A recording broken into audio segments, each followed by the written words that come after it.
სასიკადულო ხელისუფლებამ კიდევ ერთი მნიშვნელოვანი და ღირსეული ნაბიჯი გადადგა ქართული ავტოკრატიის მშენებლობის განვითარების გზაზე. ყველა დროის ყველაზე უმორალო ქართული ოცნების მთავრობამ რეალური პრობლემების მოგვარების ნაცვლად გადაწყვიტა, რომ შექმნას მორალის პოლიცია, მეგობრებო. მორალის სამმართველოს უდიდესი შრომის გაწევა მოუწევს, რადგან 10 კაციანი რაზმი შეეჭიდება 3 მილიონი ქართული Facebook გვერდის კონტროლს. დიდი ძალის ხმევა დაჭირდებათ ამ ხანაგებს ამისთვის და დარწმუნებული ვარ, რომ ეს შრომა აუცილებლად დაუფასდებათ. ყველაზე ჰუმანური შინაგან საქმეთა სამინისტრო აცხადებს, სიძულვილის ენის წინააღმდეგ ბრძოლის სამმართველო უკვე შექმნილია.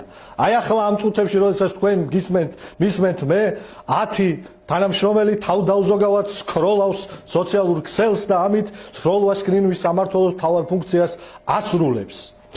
თქვენს Facebook კედლებზე ამიერიდან არა ვინმე ციცოდეი და არამედ მორალის პოლიცია გააკონტროლებს. რა ჭკუაზე ხართ, რა გონებაზე, რა საკომენტარებთ, რა წერთ და როგორი ემოცია გაქვთ. ამიტომ შვიდათ იყავით ქართველებო. როგორც ჩანს, ოცნების ახალი პოლიტიკური პროგრამა ასეთია და ძალიან მარტივი. სულ უფრო ნაკლები თავისუფლება ხალხს, მეტი მონიტორინგი. ნაკლები პასუხი რეალურ პრობლემებს, მეტი მოქალაქეების პროფილების სკრინები ხელისუფლებას. ლაშა და ყოჩაღ ამხანაგებო. ვაი თქვენს პატრონს ქართულ ოცნებამ. ახლა კი სერიოზულად ვთქვათ.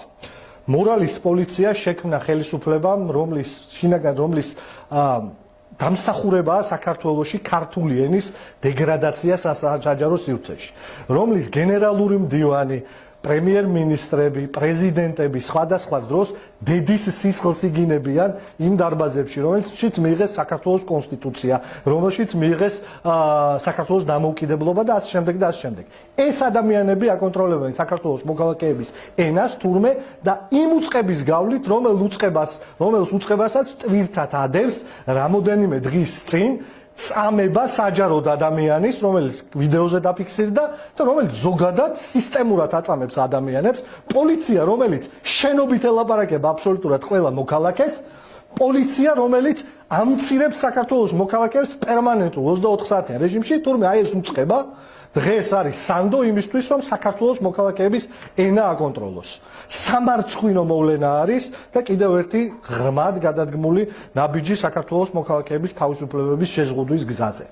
ეს ასე არ დამთავრდება, ბოლოს მაინც ქართველი ხალხი გაიმარჯვებს.